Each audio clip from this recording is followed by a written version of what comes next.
Hey everybody, it's Cody at Cody's Reading Time. I am back with another story from the Grimm Brothers collection of fairy tales. And a lot of these I have not known or I've never read before. I also haven't read the original version of this story out of the book, but it is a popular name that we all know of, and that is Rapunzel. We know the story of Rapunzel, or most of us do. And this is the original version of that story. So enjoy and welcome to the Reading Time family. There once was a man and a woman who had long in vain wished for a child.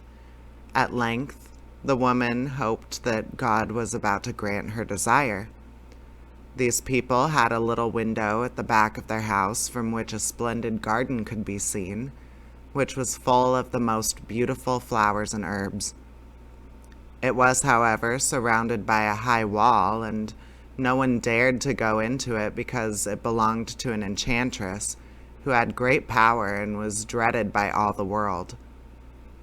One day the woman was standing by this window and looking down into the garden when she saw a bed which was planted with the most beautiful rampion, Rapunzel, and it looked so fresh and green that she longed for it.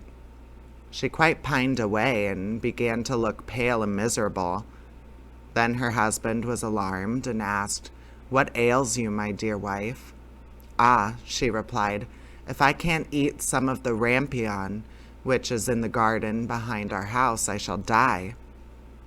The man, who loved her, thought, "Sooner than let your wife die, bring her some of the rampion yourself, let it cost what it will." At twilight, he clambered down over the wall into the garden of the enchantress, hastily clutched a handful of rampion, and took it to his wife. She at once made herself a salad of it and ate it greedily. It tasted so good to her, so very good, that the next day she longed for it 3 times as much as before. If he were to have any rest, her husband must once more descend into the garden.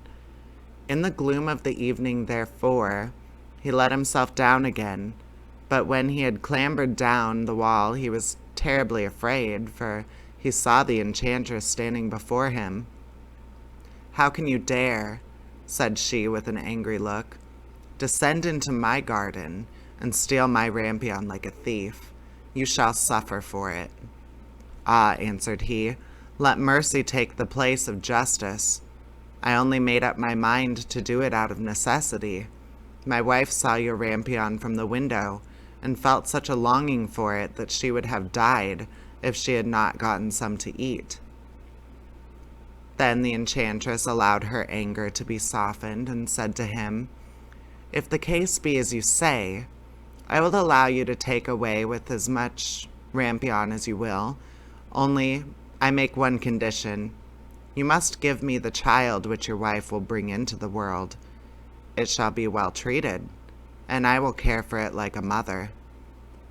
The man in his terror consented to everything, and when the woman was brought to bed, the enchantress appeared at once, gave the child the name Rapunzel, and took it away with her.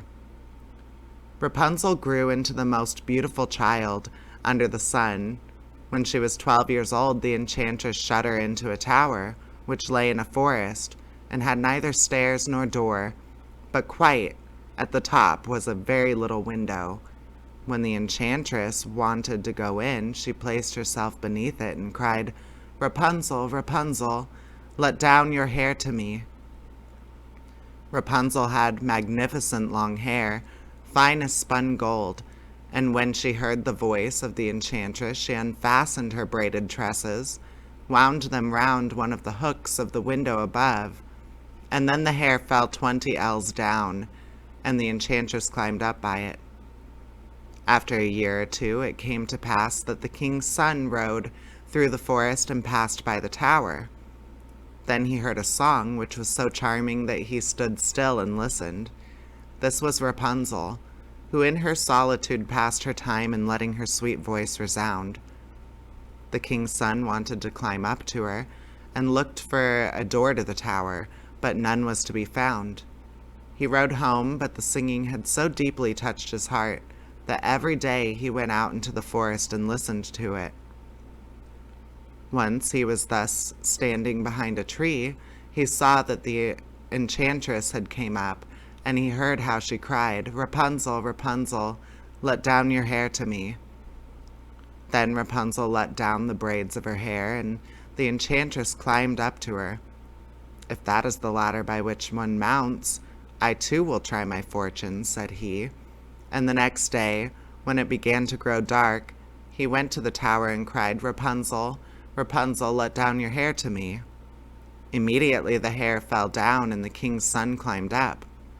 At first Rapunzel was terribly frightened when a man such as her eyes had never yet beheld came to her. But the king's son began to talk to her and quite like a friend, and told her that his heart had been so stirred that it had let him have no rest, and he had been forced to see her. Then Rapunzel lost her fear, and when he asked her if she would take him for her husband, and she saw that he was young and handsome, she thought, "He will love me more than old Dame Gothel does." And she said yes, and laid her hand in his. She said, "I will willingly go away with you, but I do not know how to get down.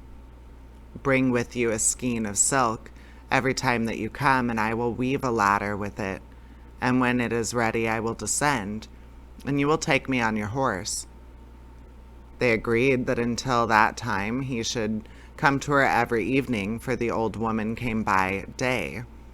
The enchantress remarked nothing of this until once Rapunzel said to her, "Tell me, Dame Gothel, how it happens that you are so much heavier for me to draw up than the young king's son. He is with me in a moment." "Ah, you wicked child," cried the enchantress. "What do I hear you say? I thought I had separated you from all the world, and yet you have deceived me." In her anger, she clutched Rapunzel's beautiful tresses, wrapped them twice round her left hand, seized a pair of scissors with the right, and snip, snip, they were cut off, and the lovely braids lay on the ground. And she was so pitiless that she took poor Rapunzel into a desert, where she had to live in great grief and misery. On the same day that she cast out Rapunzel, however, the enchantress fastened the braids of hair, which she had cut off, to the hook of the window, and when the king's son came and cried, "Rapunzel, Rapunzel, let down your hair to me," she let the hair down. The king's son ascended, but instead of finding his dearest Rapunzel, he found the enchantress, who gazed at him with wicked and venomous looks. "Aha!" he cried mockingly, "you would fetch your dearest, but the beautiful bird sits no longer sitting in the nest. The cat has got it, and will scratch your eyes out as well. Rapunzel is lost to you. You will never see her again."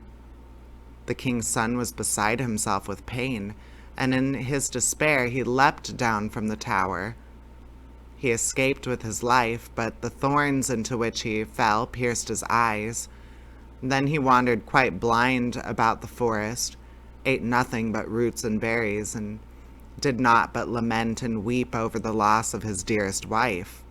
Thus he roamed about in misery for some years, and at length came to the desert where Rapunzel, with the twins to which she had given birth, a boy and a girl, lived in wretchedness. He heard a voice, and it seemed so familiar to him that he went towards it. And when he approached, Rapunzel knew him, and fell on his neck and wept. Two of her tears wetted his eyes, and they grew clear again, and he could see with them as before. He led her to his kingdom, where he was joyfully received, and they lived for a long time afterwards, happy and contented. Well, that one ended nice. I didn't know where it was going for a short time there, so I'm glad it ended on a good note. I thank you again for stopping by and listening to this story. I have all of my books on playlists in my channel. If you haven't subscribed, click the subscribe button. It'll help you find my stuff easier.